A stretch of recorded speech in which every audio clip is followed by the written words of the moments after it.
Hi, in this lesson we want to talk about trigonometry. Now, trigonometry is a branch of mathematics that deals with the relationship between the angles and sides of a triangle. We are first of all going to start off with the right angle triangle. The right angle triangle is indicated by having this little square in the corner. So with our right angle triangle, we have special functions that can help us solve for unknown angles and sides, and there's a little mnemonic that some people use called SOHCAHTOA, and this basically helps you remember the trig functions themselves and also their definitions, starting off with the sign of an angle. So let's say angle theta in this case.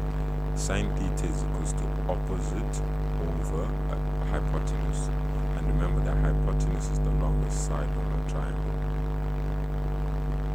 like that, and it's usually opposite the 90-degree angle, or it's always opposite the 90-degree angle, like that. Therefore, we can write this as opposite over hypotenuse. We have cos of an angle, that would be adjacent over hypotenuse as well. Then lastly, we have tan theta, which is opposite over adjacent. Now, these three trigonometric functions help us to solve for unknown angles, all sides. And the opposite and adjacent always refer to which angle we are talking about. So if we're to personalize this a bit more, let me try and make space for it. So having this diagram over here, we are gonna now say solving for theta. Which angle are we gonna use as theta? So we can use angle B as theta. So this is our angle B. How then can we personalize this these trig functions to talk about this triangle specifically? Well, which side would be opposite to theta? So the opposite side would be AC. So we have AC over the hypotenuse, AB. That's done. We have the adjacent side. We make that a small letter A for consistency.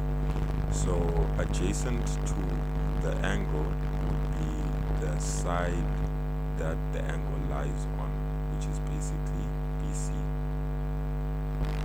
So we'll have BC over hypotenuse AB.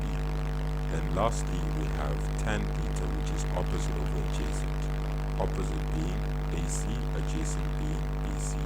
Now these trig functions are only applicable when we have a right angle triangle. And again, you can solve for anything given enough information. Given at least two sides, or at least the side and an angle, we are able to figure out the other sides or angles as we may need.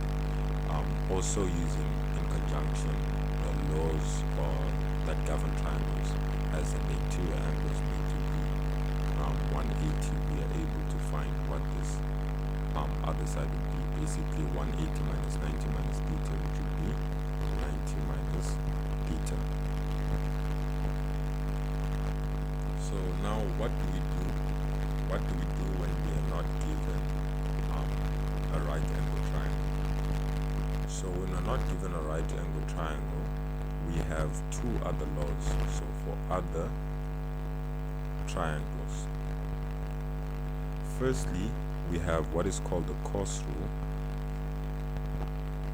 This cos rule goes as follows. I'm going to draw a diagram that's going to be applicable to both rules I'm going to speak about. So this will be A, B, and C. Then the convention in maths is that the opposite angles or the opposite sides to these corners over here, we name them the small letter version of that corner. So opposite A, we're going to have small letter A, opposite C, small letter C, opposite B, small letter B. This is referring to the side. So instead of saying AC, we just call it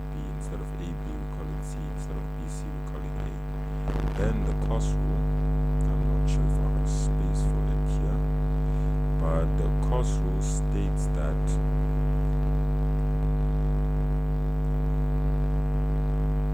we have a squared is equal to b squared plus c squared minus 2bc cos a, like that. So a, b, and c are these sides, a, b, and c. Angle a will be this angle a over here. So the way I like to think about it is that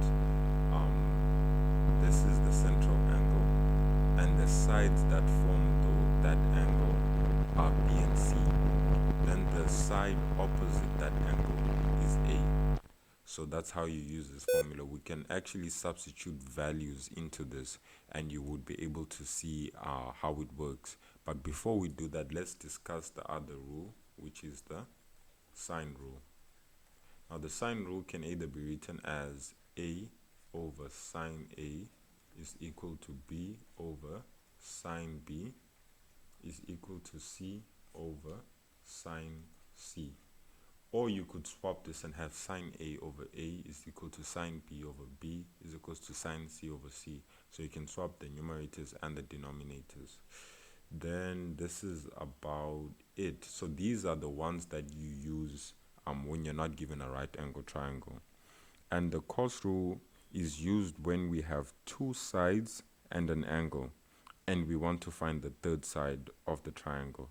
So that's when it's most applicable, given two sides and one angle. We use this formula.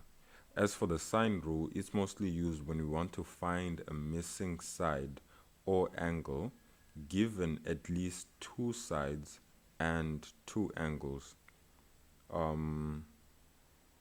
So for the sine rule to be applicable, you only need this part.